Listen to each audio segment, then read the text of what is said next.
महफिल Urdu YouTube channel पर आपका एक बार फिर से इस्तकबाल करते हैं और आपको खुशामदीद कहते हैं। प्यारे बच्चों, आज हम क्लास 7 के थर्ड लेसन यानी सबक नंबर 3 के बारे में चर्चा करेंगे। सबक को पढ़ेंगे, समझेंगे और उसके क्वेश्चन आंसर भी करेंगे। तो वीडियो थोड़ा सा लंबा हो सकता है क्योंकि हम पूरा लेसन एक ही वीडियो में कवर करेंगे और सारे क्वेश्चन आंसर वगैरह आपको इसमें ही देखने को मिल जाएंगे। तो जल्दी से उठा लीजिए अपना पेन और कॉपी और नोट करने के लिए हो जाइए तैयार। चलिए, जैसा कि आपने देख लिया होगा स्क्रीन पर आपको शो कर रहा है, ये जो आपका पार्ट नंबर 3 है, लेसन नंबर 3, इसका नाम है पहली उड़ान। क्या नाम है बच्चों? पहली उड़ान। ठीक है। किसकी पहली उड़ान? यहाँ पर एक चिड़िया है और उसका बच्चा। तो इसी चिड़िया के बच्चे की पहली उड़ान के बारे में ये सबक है और यहाँ से बहुत सारी चीज़ें हमें सीखने को मिलती हैं। तो ये सबक को पहले पढ़ते हैं, समझते हैं और फिर उसके बारे में आगे बात करते हैं। सबसे पहले तो सबक को हम पढ़ लेते हैं। मैं सबक को पढ़ूंगा और आप मेरे साथ साथ ही दोहराते चलिए। ठीक है, चलिए।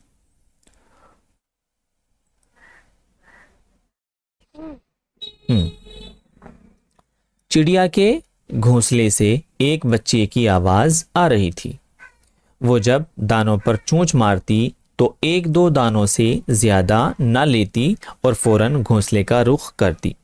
वहां उसके पहुंचते ही बच्चों का शोर शुरू हो जाता। एक दो सेकंड के बाद चिड़िया फिराती और दाने लेकर उड़ जाती। एक मर्तबा मैंने गिना तो 1 मिनट के अंदर 7 मर्तबा आई गई। देखिए बच्चों, जिस तरह मैं सबक को पढ़ रहा हूं, आप भी वैसे ही पढ़ने की कोशिश कीजिए। ठीक है, पहले हम इसको सेट कर लेते हैं। ये देखिए आपकी स्क्रीन पर हो गया होगा सेट। ठीक है, चलिए। हाँ, जिन उलमा इल्मुल हैवान, देखिए इल्मुल हैवान उनको कहते हैं जो परिंदों के या जानवरों के एक्सपर्ट होते हैं, उनके बारे में जानते हैं। ठीक है, इस जिन्स के परिंदों के खसाइल का मुताला क्या है? खसाइल कहते हैं आदतों को और मुताला कहते हैं स्टडी को। उनका बयान है कि एक चिड़िया दिन भर में 250 से 300 मरतबा तक बच्चे को ग़िज़ा देती है, यानी कि बच्चे को खाना खिलाती है। कितनी मरतबा? 250 से 300 मरतबा। और अगर दिन भर के मजमूई मिक़दार ग़िज़ा बच्चे के जिस्म के मुकाबले में रखी जाए तो उसका हजम यानी उसका वेट, उसकी मोटाई किसी तरह भी बच्चे के जिस्मानी हजम से कम ना होगा। ये कह रहे हैं कि जितना खाना एक चिड़िया अपने बच्चे को दिन में खिलाती है, अगर उसको कंपेयर किया जाए बच्चे के वेट से, तो वो खाना जो वो खाता है वो ज़्यादा हो जाएगा। अब उसको कैसे डाइजेस्ट करता है या ये जानते हैं। मगर बच्चों की क़ुव्वत हाज़मा यानी कि डाइजेशन इस तेज़ी से काम करती है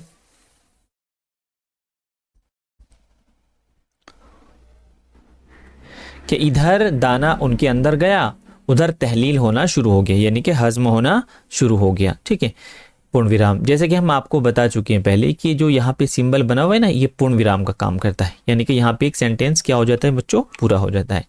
यही वजह है कि परिंदों के बच्चों की नशोनुमा का औसत चौपायों के बच्चों की औसत से ज़्यादा होता है। औसत कहते हैं हम एवरेज को। ठीक है, तो यहाँ पर इस सेंटेंस का मतलब ये है कि जो परिंदे होते हैं, वो जो जानवर होते हैं पैरों से चलने वाले, उनकी कंपैरिजन में बहुत तेज़ी के साथ ग्रो करते हैं, बहुत तेज़ी के साथ बढ़ते हैं। ठीक है, और बहुत थोड़ी मुद्दत के अंदर वो बुलूग तक पहुँच जाते हैं, यानी अडल्ट हो जाते हैं। चिड़िया की रफ्तार अमल से मुझे इस बयान की पूरी तस्दीक मिल गई। फिर जूं बच्चों के पर बढ़ने लगते हैं, विजदान का फरिश्ता आता है और माँ के कान में सरगोशियाँ शुरू कर देता है कि अब इन्हें उड़ने का सबक सिखाना चाहिए। इस सेंटेंस का मतलब ये है कि जब चिड़िया के बच्चे बड़े होने शुरू हो जाते हैं तो एक न दिखने वाली ताकत बच्चों की माँ को ये बताती है, सिखाती है कि अब बच्चे बड़े हो गए तो इसलिए इनको उड़ना सिखाया जाए। मालूम होता है चिड़िया के कानों में ये सरगोशी शुरू हो गई थी। कौन सी चिड़िया के बारे में बात कर रहे हैं? ये जो आपके सामने है। ठीक है, अभी जब आप पूरा सबक पढ़ लेंगे तो आपको आसानी से समझ में आ जाएगा। एक दिन सुबह क्या देखता हूँ, चिड़िया घोंसले से उड़ती हुई उतरी तो उसके साथ एक छोटा सा बच्चा भी अधूरी परवाज के परोबाल के साथ नीचे गिर गया। ठीक है, चिड़िया बार बार उसके पास जाती और उड़ने का इशारा करके ऊपर की तरफ उड़ने लगती, लेकिन बच्चे में असर पजीरी की कोई अलामत दिखाई नहीं देती थी।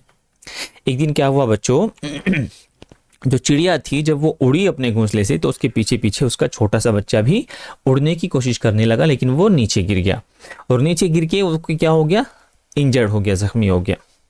वो पर फैलाए, आंखें बंद किए, बेहिस्सो हरकत पड़ा था। मैंने उसे उठा के देखा तो मालूम हुआ अभी पर पूरी तरह बढ़े नहीं हैं, गिरने की चोट का असर भी ताज़ा है और उसने बेहाल कर दिया है। बहरहाल उसे उठा के दरी पर रख दिया। ठीक है, कहाँ पर रख दिया, दरी पर रख दिया। चलिए आगे चलते हैं। चिड़िया चावल के टुकड़े चुन चुन कर मुंह में लेती और उसे खिला देती। वो मुंह खोलते हुए चूं चूं की एक मध्यम और उखड़ी सी आवाज निकाल देता और फिर दम बखुद आंखें बंद किए पड़ा रहता। यानी कि वो बच्चा क्या हो गया था बच्चों, इंजर्ड हो गया था, उसको चोट लग गई थी। दम बखुद कहते हैं चुपचाप पड़े रहने को। पूरा दिन इसी हालत में निकल गया। दूसरे दिन भी उसकी हालत वैसी ही रही। माँ सुबह से शाम तक बराबर उड़ने की तलकीन करती रही, मगर उस पर कुछ ऐसी मुर्दनी सी छा गई थी कि कोई जवाब नहीं मिलता। मेरा ख्याल था कि ये बच्चा अब बचेगा नहीं, लेकिन तीसरे दिन सुबह को एक अजीब मामला पेश आया। धूप की एक लकीर कमरे के अंदर दूर तक चली गई थी। ये उसमें जाकर खड़ा हो गया था, पर गिरे हुए, पांव मुड़े हुए, आंखें हस्बे मामूल बंद थी। अचानक क्या देखता हूं कि यकायक आंखें खोलकर एक झुरझुरी सी ले रहा है, फिर गर्दन आगे करके फजा की तरफ देखने लगा, यानी कि हवा की तरफ, आसमान की तरफ। फिर गिरे हुए परों को सुकेड़ कर एक दो मरतबा खोला, बंद किया और फिर जो एक मरतबा जस्त लगाकर उड़ा, यानी जान लगाकर उड़ा, तो बैक दफ़ा तीर की तरह मैदान में जा पहुंचा और फिर हवाई की तरह फजा में उड़कर नज़रों से गायब हो गया। ठीक है, अब ये किसके बारे में बात हो रही थी, उस छोटे से बच्चे के बारे में जो अभी उड़ना सीख रहा था, जिसकी पहली उड़ान थी।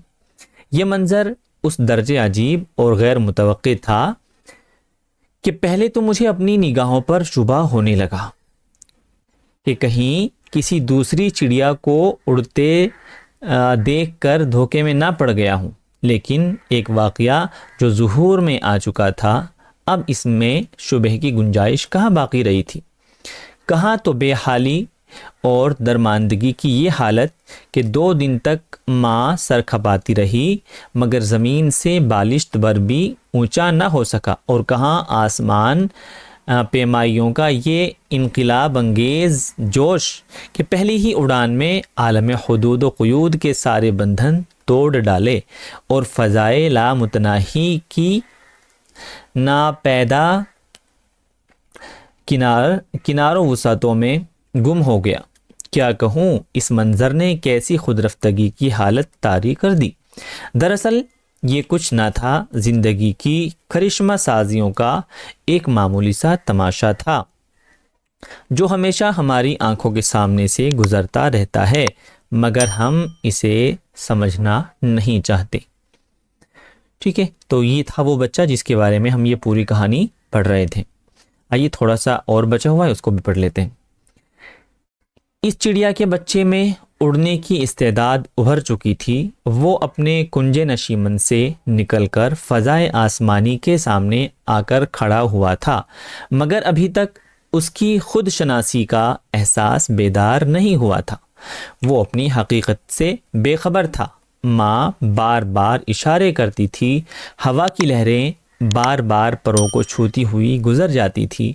ज़िंदगी और हरकत का हंगामा हर तरफ से आकर बढ़ावे देता था, लेकिन उसके अंदर का चूल्हा कुछ इस तरह ठंडा हो रहा था कि बाहर की कोई गर्म जोशी भी उसे गर्म नहीं कर सकती थी।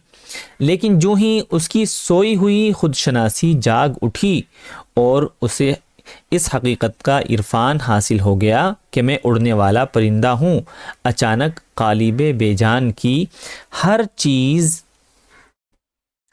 अज सरे नो जानदार बन गई। वही जिस्म इज़ार जो बेताकती से खड़ा नहीं हो सकता था, अब सरोकद खड़ा था। वही कांपते हुए घुटने जो जिस्म का बोझ भी सहार नहीं सकते थे, अब तनकर सीधे हो गए थे। वही गिरे हुए पर जिनमें ज़िंदगी की कोई तड़प दिखाई नहीं देती थी, अब सिमट सिमट कर अपने आप को तोलने लगे थे। चश्मे ज़दन के अंदर जोश परवाज़ की एक बर्क़वार तड़प ने उसका पूरा जिस्म हिलाकर उछाल दिया, और फिर जो देखा तो दरमानदगी और बेहाली के सारे बंधन टूट चुके थे। गोया बेताकती से तवानाई, गफलत से बेदारी, बेपरोबाली से बुलंद परवाज़ी और मौत, ज़िंदगी का पूरा इनकलाब चश्मे ज़दन के अंदर हो गया। गौर कीजिए तो यही एक चश्मे ज़दन का वक्फ़ा ज़िंदगी के पूरे अफसाने का खुलासा है। उड़ने के सरो सामान में से कौन सी चीज़ थी जो इस नो गिरफ्तार कफ़स हयात के हिस्से में नहीं आई थी। फितरत ने सारा सरो सामान मुहैया करके उसे भेजा था, और माँ के इशारे दम बदम गर्म परवाज़ी के लिए उभार रहे थे। लेकिन जब तक उसके अंदर खुद शनासी बेदार नहीं हुई और इस हकीकत का इरफान नहीं हुआ कि वो ताइर बुलंद परवाज़ है, उसके बालों पर का सारा सरो सामान बेकार रहा। ठीक इसी तरह इंसान के अंदर की खुदशनासी भी जब तक सोई रहती है, बाहर का कोई हंगामा साई उसे बेदार नहीं कर सकता।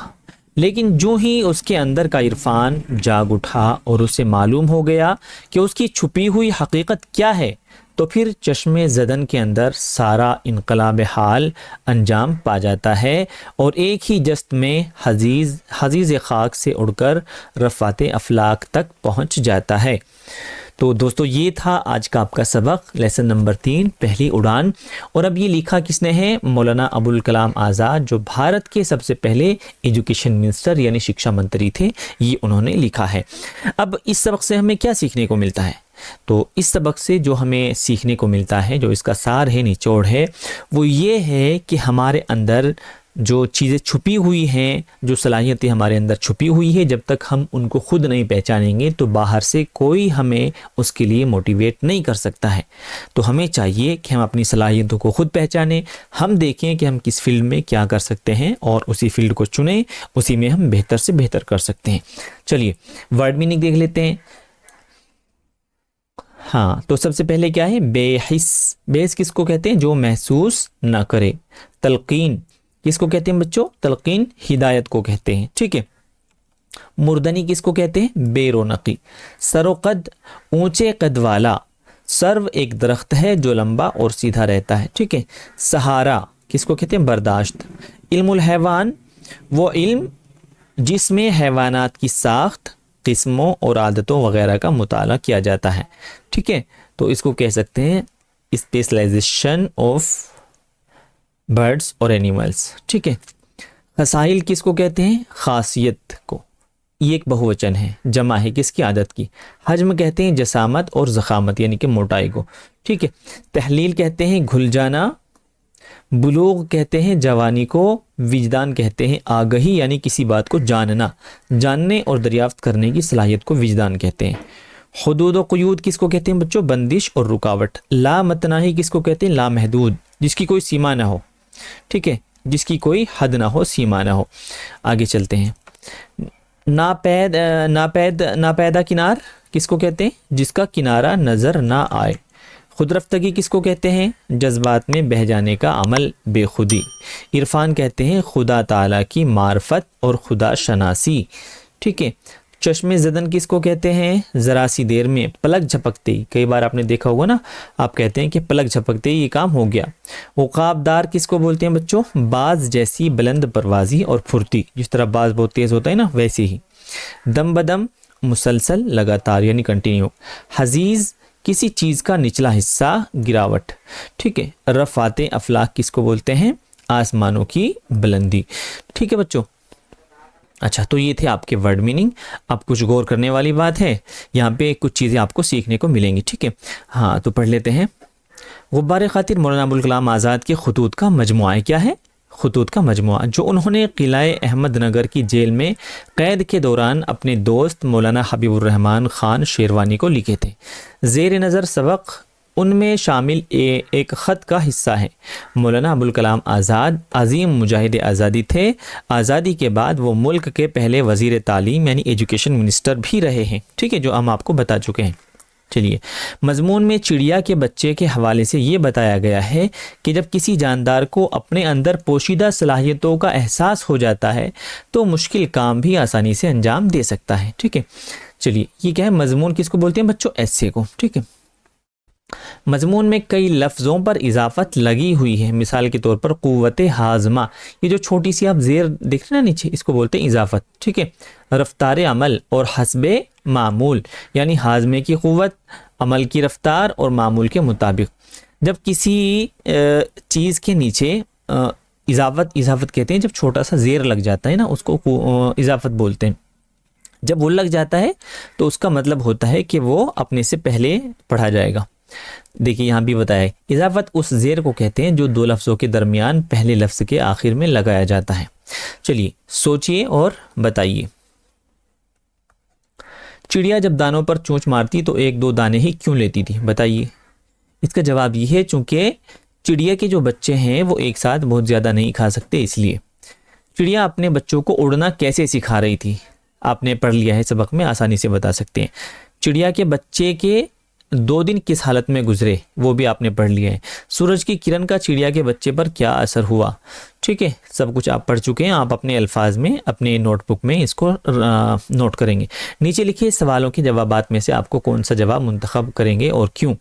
चलिए, अलिफ, चिड़िया का बच्चा उड़ नहीं पा रहा था, क्योंकि क्यों नहीं उड़ पा रहा था? आप इन तीनों में से कोई एक इसका जवाब सिलेक्ट करेंगे। उसके पर पूरी तरह बड़े नहीं थे, गिरने की वजह से चोट लग गई थी, उसमें उड़ने की ताकत नहीं थी। ठीक है, आपको एक चुनना है और उसका रीज़न भी बताना है। दूसरा, चिड़िया का बच्चा एक ही जस्त कहते हैं छलांग को, जस्त में उड़कर फजा में गुम हो गया, क्योंकि आपको इनमें से एक जवाब इसका सही ढूंढ के लगाना है। ठीक है, दिए गए जुमलों को गौर से पढ़िए और बताइए कि ऐसा क्यों कहा गया है। देखिए, इनको गौर से पढ़िए और इनका रीज़न बताइए। सबक में सब कुछ पढ़ा दिया गया है। अगर आपके पास अब भी किताब नहीं है तो मैं वीडियो के लिंक में वीडियो के डिस्क्रिप्शन में किताब का लिंक डाल दूंगा, आप वहाँ से इसको डाउनलोड कर लीजिए। परिंदों के बच्चों की नशोनुमा का औसत चौपायों के बच्चों की औसत से ज़्यादा होता है। ठीक है, क्यों कहा गया? वो मुँह खोलते हुए चूँ चूँ की एक मध्यम और उखड़ी सी आवाज़ निकाल देता और फिर दम बखुद आँखें बंद किए पड़ा रहता। ऐसा क्यों किया उसने? आप पढ़ चुके हैं। उसके अंदर का चूल्हा कुछ इस तरह ठंडा हो रहा था कि बाहर की गर्म जोशी भी उसे गर्म नहीं कर सकती थी। ये क्यों किया? ये क्यों कहा? इंसान के अंदर की खुदशनासी भी जब तक सोई रहती है, बाहर का कोई हंगामा साई उसे बेदार नहीं कर सकता। चलिए आगे चलते हैं। खत कशीदा लफ्ज़ की जगह मुतरादिफ लफ्ज़ का इस्तेमाल करते हुए सही जुमले लिखिए। ये ख़त कशीदा कहते हैं अंडरलाइन को। ये जो अंडरलाइन इन्होंने किए हुए हैं, आपको क्या करना है? इसका पर्यायवाची लिखना है। देखिए, मुतरादिफ है ना, मुतरादिफ यहाँ लिखा हुआ है, तो मुतरादिफ किसको कहते हैं बच्चों? पर्यायवाची को। ठीक है, पर्यायवाची आपने पढ़ा होगा ना हिंदी में, पर्यायवाची को ही हम मुतरादिफ कहते हैं। और इंग्लिश में भी आपने देखा होगा सिनोनियम, एंटोनियम्स, है ना। तो सिनोनियम्स को क्या बोलते हैं? मुतरादिफ, और हिंदी में उसी को पर्यायवाची बोलते हैं। हाँ, तो पूरा दिन इसी हालत में गुजर गया। आप क्या लिख सकते हैं? पूरा दिन इसी हालत में बीत गया। ठीक है, क्या बीत गया? ठीक, अच्छा आगे। फिर गर्दन आगे करके फजा की तरफ देखने लगा। आगे का पर्यायवाची क्या होगा? ठीक है, सामने। उसे मालूम हो गया कि उसकी छुपी हुई हकीकत यानी सच्चाई। ठीक है, यहाँ सच्चाई लिख सकते हैं आप, लेकिन क्या करना है? अपने लफ्ज़ में इस्तेमाल करना है। चिड़िया के बच्चे में उड़ने की इस्तेदाद उभर चुकी थी। इस्तेदाद किसको कहते हैं? हम वर्ड मीनिंग में करा चुके हैं, आप वहाँ से देख लीजिएगा। वही जिस मिजाज जो बेताकती से खड़ा नहीं हो सकता था। यहाँ पे भी आपको क्या करना है? इसका पर्यायवाची लिख के अपने लफ्ज़ में इस्तेमाल करना है। खाली जगहों में सही लफ्ज़ लिखकर इबारत को मुकम्मल कीजिए। क्या करना है आपको, यहाँ पे फिल इन द ब्लैंक है, ये अलग अलग इन्होंने वर्ड दिए हैं, जो जहाँ सही बैठता हो आपको वहीं पे लगाना है। जैसे मैं एग्जांपल के तौर पे बता देता हूँ।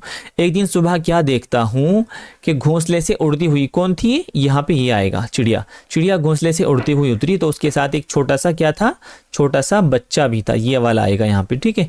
ये वाला यहाँ जाएगा और ये वाला यहाँ जाएगा। तो इसी तरह आपको पूरे को पढ़ना है और जिसमें जो लगेगा वो उसको लगा देना है, ठीक है। चलिए अब आते हैं लफ्ज़ों के मुतज़ाद लिखिए। मुतज़ाद वही जो मैंने आपको बताया था ना, पर्यायवाची और विलोम, ठीक है। विलोम, विलोम को क्या कहते हैं उर्दू में, मुतज़ाद कहते हैं, एंटोनियम्स को, ठीक है। एंटोनियम्स को क्या कहते हैं बच्चों, मुतज़ाद कहते हैं। गायब का क्या हो जाएगा, हाजिर, ठीक है। हकीकी का क्या हो जाएगा, मजाजी, ठीक है, गैर हकीकी या मजाजी। शुरू का क्या हो जाएगा, आखिर, ठीक है। इसी तरह गफलत का आपको लिखना है। और अंजाम, जैसे अंजाम का क्या हो जाएगा, है आगाज़, आगाज़। तो इसी तरह आपको इनके मुतज़ाद लिखने हैं। चलिए नीचे एक थोड़ा सा काम और रह गया है, आप घबराइए मत कि बहुत लंबा हो गया है। नीचे बाज़ परिंदों के नाम दिए गए हैं, दी गई मिसाल के मुताबिक परिंदों के नाम जुदूल में लिखिए। आप क्या करेंगे, देखिए यहाँ पे बहुत सारे परिंदों के नाम लिखे हैं, तो आपको क्या करना है, जो उनकी कॉलम बनाए हुए हैं ना उसमें लिखने हैं। पानी में तैरने वाले परिंदे कौन कौन से हैं इनमें से, ठीक है। इन्होंने लिखा है सारस। तो और कौन से ऐसे परिंदे हैं जो पानी में तैरते हैं, जिस तरह लाल सुर्ख बत्तखें क्या होती है, पानी में तैरती हैं। घरों के आसपास पाए जाने वाले परिंदों आप यहाँ लिखिए, ठीक है। ये जो कॉलम दिया हुआ है यहाँ पे, जैसे और कौन सा है, कौवा कहाँ घर के आसपास रहता है। पहाड़ और जंगलों में बसेरा करने वाले परिंदे, जैसे एक बाज हो गया, और कौन सा हो गया, गिद्ध हो गया, है ना। तो ये कहाँ रहते हैं सभी, ये पहाड़ों और जंगलों में बसेरा करते हैं। तो नीचे कॉलम तक आपको यही काम करना है, फिल इन द ब्लैंक में। अब देखिए मुआमे में परिंदों के नाम तलाश कीजिए और नीचे लिखिए। इन्होंने क्या क्या हुआ है, लाइनें दी हुई हैं और लाइनों में, चलिए मैं छोटा इसको कर देता हूँ पहले। तो लाइनों में क्या है कि एक परिंदे का नाम छुपा हुआ है। जैसे यहाँ पे क्या है, गाफ, वाओ, रे, या, तो क्या बन गया, गौरैया, ठीक है। इसी तरह आपको इस लाइन में भी ढूंढना है। इस लाइन में ज़रूरी नहीं कि ऊपर पहले अक्षर से स्टार्ट हो जाए, नीचे से भी हो सकता है, ठीक है। जैसे यहाँ पे क्या बन जाएगा, बाज, क्या बन जाएगा बच्चों, बाज, ठीक है। इतना बाज बन जाएगा। यहाँ पे क्या बन जाएगा, तोता, यहाँ से ले लेंगे हम और यहाँ तक के तोता बन गया। तो इसी तरह आपको अगली बची हुई 4 लाइनों में ढूंढना है और फिर उनके नाम यहाँ पे नीचे लिख देने हैं। चलिए आगे चलते हैं। दी गई इबारत को गौर से पढ़िए। पहले मैं इसको पूरा कर देता हूँ, बड़ा कर लेते हैं।